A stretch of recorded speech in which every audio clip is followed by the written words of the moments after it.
अब हमारा next topic है हाइपोथैलेमस। हाइपोथैलेमस की बाउंड्रीज क्या होती हैं? सबसे पहले ये हाइपोथैलेमस है, ठीक है। इसके अबव हमारे पास क्या प्रेजेंट है? ये थैलेमस है, ये हाइपोथैलेमिक सल्कस के थ्रू सेपरेटेड है। एंटीरियरली हमारे पास है लेमिना टर्मिनालिस और इसके ऊपर है एंटीरियर कमीशन। नीचे क्या है? ये optic chiasma, this is infundibulum and the pituitary and this is mammillary body. और कॉर्डली ये हमारे पास मिड ब्रेन के साथ कनेक्टेड है, वो भी टेगमेंटम वाले पार्ट के साथ। तो अगर हम इसको इंफीरियर व्यू से देखेंगे जैसे इसमें दिखाया हुआ है, तो ये हमारे पास आगे क्या आ जाएगा? ऑप्टिक क्याज्मा, ये पिट्यूटरी ग्लैंड इनफंडिबुलम वगैरह, ठीक है। और ये क्या आ जाएंगी? दो मेमोरी बॉडीज आ जाएंगी। इसके न्यूक्लियर मैं बताऊंगी मीडियल एंड लेटरल जोन्स में डिवाइड हुए होते हैं। आसान से एक हम करेंगे पिक्चर जिससे हमें याद भी हो जाएंगे। तो लेकिन इससे पहले हमें पता चाहिए हाइपोथैलेमस का फंक्शंस क्या क्या होते हैं। अब इस पूरे चैप्टर में जो अगर आपने पढ़ना है ना, तो ये टेबल देख लें, ये दोनों टेबल्स देख लें, ठीक है। अब फंक्शन में हमें एक तो पता है कि ये ऑटोनॉमिक कंट्रोल सेंटर होता है हमारी बॉडी का। एंडोक्रीन फंक्शन, अच्छा, जो हाइपोथैलेमस होता है ना, वो हमेशा क्या है? रिलीजिंग हार्मोन सिंथेसाइज करता है। जैसे हमारे पास growth hormone, releasing hormone, prolactin releasing और इनहिबिटिंग हार्मोन, रिलीजिंग इनहिबिटिंग, ठीक है, ल्यूटिनाइजिंग रिलीजिंग हार्मोन या ग्रोथ हार्मोन रिलीजिंग हार्मोन, जो भी सारे हार्मोन्स होते हैं ना, थायराइड स्टिमुलेटिंग हार्मोन या थायराइड रिलीजिंग हार्मोन, जो रिलीजिंग जो है हार्मोन सारे यानी कि वो हमारा हाइपोथैलेमस रिलीज़ करता है, ठीक है। और जो स्टिमुलेटिंग होते हैं वो इंटीरियर पिट्यूटरी रिलीज़ करता है, या जो भी आगे फंक्शंस होते हैं, ठीक है। उसके बाद हमें पता होना चाहिए कि बाकी फूड इंटेक वगैरह में एक तो ये बचपन से हम पढ़ते आ रहे हैं, एक तो होता है ना कि हमारे पास एंटी डायरेटिक हार्मोन है ऑक्सीटोसिन, ये पोस्टीरियर पिट्यूटरी जो होते हैं वहाँ पे स्टोर हुए होते हैं, प्रोड्यूस ही होते हैं हाइपोथैलेमस में, वहाँ पे सिर्फ स्टोर हुए होते हैं और फिर जब ज़रूरत होती है तो वो वहाँ से निकालते हैं और एक्ट करते हैं। तो ये अब हमने देखना है कि किस तरह होता है। टेम्परेचर रेगुलेशन में हम बहुत बार पढ़ चुके हैं, टेम्परेचर रेगुलेशन में हाइपोथैलेमस का रोल होता है, ठीक है ना। और इसके अलावा सर्कैडियन रिदम्स का हम पढ़ेंगे अभी कि किस तरह होता है, ठीक है। मतलब ये मेन फंक्शंस पता होने चाहिए। अब हम देखते हैं न्यूक्लियसिस कौन कौन से थे और उनमें ये फंक्शंस किस तरह हम डिवाइड करेंगे। तो ये देखें, बस ये एक डायग्राम करेंगे तो हमें सारा कुछ ऑलमोस्ट याद हो जाएगा। अब ये हाइपोथैलेमस है पूरा, ठीक है। नीचे से हमने देखा था तो हमें पता था ये ऑप्टिक क्याज्मा नज़र आएगा हमें, ठीक है। फिर ये इनफंडिबुलम पिट्यूटरी ग्लैंड नज़र आएगा, मेमोरी बॉडीज़ नज़र आएंगी, ठीक है। अब ये हाइपोथैलेमस को डिफरेंट जोन्स में डिवाइड किया, मीडियल और लेटरल न्यूक्लियस में। पहले हम मीडियल न्यूक्लियस देखते हैं। ये प्री ऑप्टिक रीजन है, यहाँ पे प्री ऑप्टिक एंटीरियर न्यूक्लियस है, ठीक है। फिर एंटीरियर थैलेमिक न्यूक्लियस है।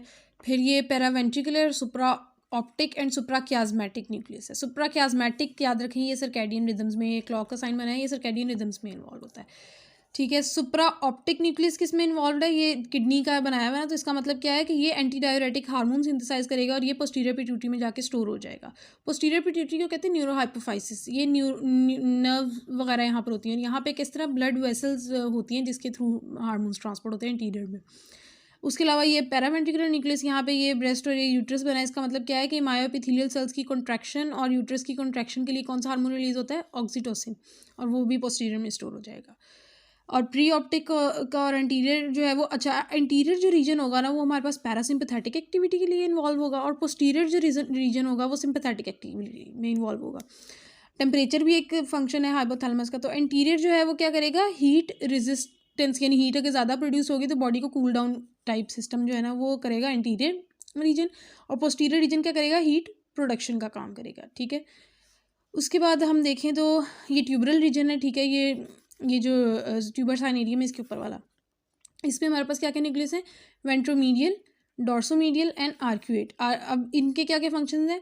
आर्क्यूएट न्यूक्लियस जो है वो growth hormone releasing hormone synthesise करता है, ठीक है। और वो पोर्टल ब्लड वेसल्स वगैरह के थ्रू जो है वो एंटीरियर पिट्यूटरी में चला जाता है। सुप्राक्याज्मेटिक न्यूक्लियस जो हमारे सर्कैडियन रिदम्स वगैरह कंट्रोल कर रहा है, वो क्या रिलीज करता है? Growth hormone inhibiting hormone release करता है।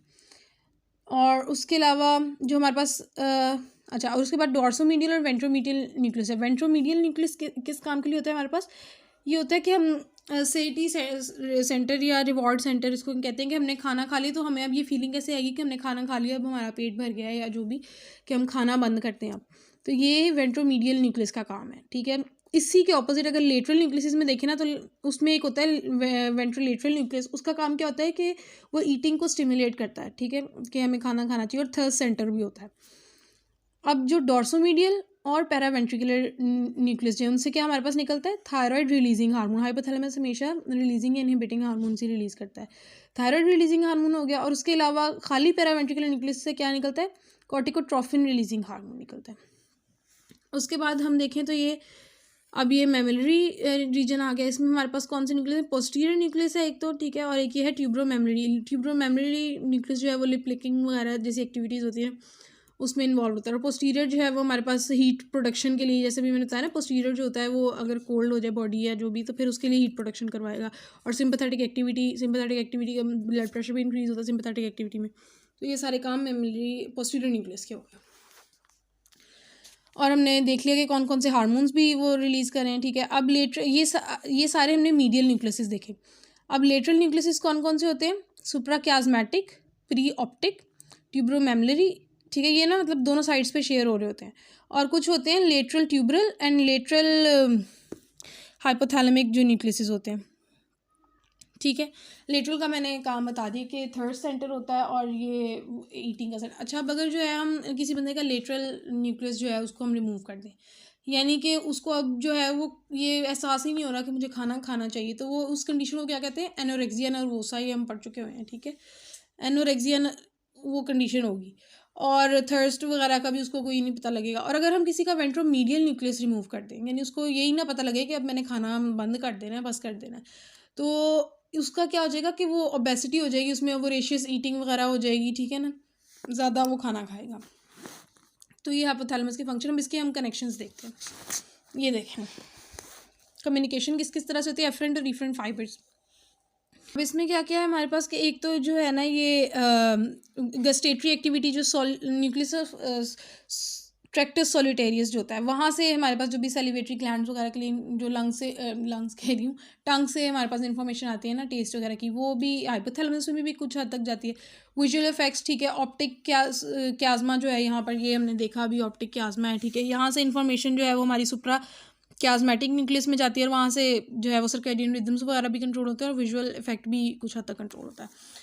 फिर उसके बाद ऑल्फेक्शन जो है, यस, ऑल्फेक्शन थैलेमस में रिले नहीं करती, लेकिन ये ऑल्फेक्शन जो है वो हाइपोथैलेमस तक जाती है। फिर ऑडिटरी इफेक्ट्स भी कुछ हद तक हाइपोथैलेमस में जाते हैं। फिर फ्रंटल लोब जो होता है ना कॉर्टेक्स का, वहाँ से भी हाइपोथैलेमस में फाइबर्स आते हैं। और हिप्पोकैम्पस से जो हमने हिप्पोकैम्पस, फिर फॉर्निक्स, ठीक है, और आगे ऐसे मेमोरी बॉडीज़ में इन्फॉर्मेशन आती है, वो भी जो है वो आगे चली जाती है हमारे पास हाइपोथैलेमस में। क्योंकि ये मेमोरी बॉडीज़ जो हैं ये हाइपोथैलेमस की, जैसे ये मेमोरी बॉडी है, ठीक है ना, वो फॉर्निक्स से जो इन्फॉर्मेशन आ रही थी ऐसे करके आती है, ये मेमोरी बॉडी में जाती है, तो मेमोरी बॉडी के पास ही आगे हाइपोथैलेमस भी है, वहाँ पर भी चली जाती है। उसके बाद कुछ एमिग्डालॉइड न्यूक्लियस जो है, अमिगडाला भी टेम्पोरल लोब में होता है, ठीक है, तो वहाँ से भी स्ट्राया टर्मिनालिस जो है उसके थ्रू इन्फॉर्मेशन जो आ रही होती है वो हाइपोथैलेमस में जाती है, ठीक है। थैलेमो हाइपोथैलेमिक फाइबर्स होते हैं कुछ, और कुछ तो ये टेगमेंटम के साथ कनेक्टेड है हाइपोथैलेमस, तो वो भी हमने पढ़ लिया, टेगमेंटल फाइबर्स होते हैं। फिर इफरेंट फाइबर्स जो हाइपोथैलेमस से निकलते हैं, अब ये इंपॉर्टेंट है। अब हाइपोथैलेमस से जो फाइबर्स जा रहे होते हैं ना, इस हाइपोथैलेमस से नीचे क्या है, मिड ब्रेन वगैरह, ठीक है, और स्पाइनल कॉर्ड है, वहाँ पे बेसिकली इसके फाइबर्स जा रहे हैं। ये हमने याद रखना है कि हाइपोथैलेमस जो है ना वो पैरासिम्पैथेटिक और सिम्पैथेटिक एक्टिविटीज़ को कंट्रोल करता है। तो पैरासिम्पैथेटिक न्यूक्लियाई होते हैं हमारे पास 4, 3, 7, 9, 10 नर्व के साथ होते हैं। ऑक्यूलोमोटर के साथ हमारे पास कौन सा आ जाएगा, सिलरी, ठीक है। फिर उसके अलावा फेशियल नर्व जो है हमारे पास वो जेनिकुलेट न्यूक्लियस, और वो बाद में आगे जो है वो फंक्शनली जो पैरासिम्पैथेटिक न्यूक्लियस है इसका वो है टीरिगो पैलेटाइन गैंग्लियन। और ग्लॉसोफ्रिंजियल जो 9th नर्व है उसके साथ हमारे पास होता है ऑप्टिक गैंग्लियन। और वेगस नर्व जो है 10th नर्व, उसके साथ हमारे पास होता है न्यूक्लियस एम्बिगुअस, ठीक है। वो पैरासिम्पैथेटिक न्यूक्लिया जो है वो हाइपोथैलेमस वहाँ पे इन्फॉर्मेशन भेजता है। और इसके अलावा जो है, अच्छा हमने पढ़ा था कि फर्स्ट थोरेसिक और सेकंड लंबर जो सेगमेंट्स होते हैं स्पाइनल कॉर्ड के, वहाँ पे वो हमने साइड पे पढ़ा था ना, लेटरल जो एरियाज होते हैं वहाँ से सिम्पैथेटिक एंड पैरासिम्पैथेटिक आउटफ्लो होता है, ठीक है। तो वो भी यहाँ से भी जाता है, जैसे अभी मैं दिखाती हूँ, ये जो हमने देखा था ना यहाँ पर, ये लेटरल एरिया यहाँ पर होते हैं हमारे पास सिंपैथेटिक आउटफ्लो के लिए, ठीक है। और इसी तरह हमारे पास होते हैं ये पैरासिम्पैथेटिक आउटफ्लो के लिए, तो इनको भी हाइपोथैलेमस कुछ हद तक कंट्रोल करता है। इस यहाँ पे भी डिफरेंट फाइबर्स आते हैं। उसके अलावा मेमिलोथैलेमिक ट्रैक्ट और मेमिलोटेगमेंटल ट्रैक होता है हमारे पास, और कुछ लिम्बिक सिस्टम के तक फाइबर्स आते हैं, ठीक है। ये याद रखने हैं, बस इनके नाम कर लें, काफ़ी होंगे पेपर में, इतना नहीं आता, ठीक है। उसके बाद ये किस तरह से जाता है, ये हाइपोफिजिस सेरिब्राई जो होता है ना हमारे पास इंटीरियर लोब, यानी कि वहाँ पे क्या होता है हमारे पास ये पोर्टल ब्लड वेसल्स, ये भी मैं पहले बता भी चुकी हूँ, ठीक है। पोर्टल ब्लड जो हाइपोथैलेमस से हार्मोन्स जो होते हैं वो पोर्टल ब्लड वेसल्स में अब्जॉर्ब हो जाते हैं और मीडियल एमिनेंस और इन्फंडिबुलम वगैरह के थ्रू जो है वो एक अनदर कैपिलरी प्लेक्सस होता है एंटीरियर लोब में, वहाँ पे जाके वो फिर रिलीज़ हो जाते हैं। बाकी वेसोप्रेसिन और ऑक्सीटोसिन जो है वो फेनिस्ट्रेटेड कैपिलरीज जो है वहाँ से जाते हैं।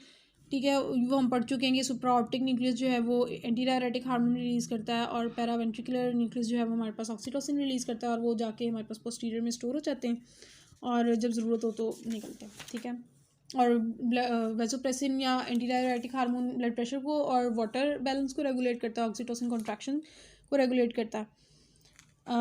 ये हो गया। उसके बाद हमारे पास ये भी हम देख चुके हैं कि सारे ये जितने भी रिलीजिंग हार्मोन्स हैं ये हाइपोथैलेमस रिलीज़ करता है, एड्रीनोकॉर्टिकोट्रॉफिक रिलीजिंग हार्मोन। ठीक है, इसी तरह फॉलिकल स्टिमुलेटिंग फॉलिकल यानी gonadotrophin releasing hormone basically release करता है जो आगे फॉलिकल स्टिमुलेटिंग और लुटिनाइजिंग हार्मोन्स रिलीज़ करवाते हैं।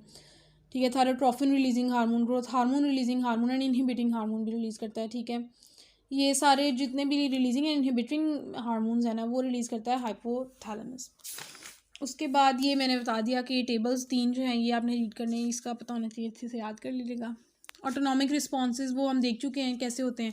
एंटीरियर जो रीजन है वो हमारे पास इन्फ्लुएंस करता है पैरासिम्पैथेटिक एक्टिविटीज़ को और पोस्टीरियर जो रीजन होता है वो सिंपैथेटिक एक्टिविटीज़ को करता है रेगुलेट।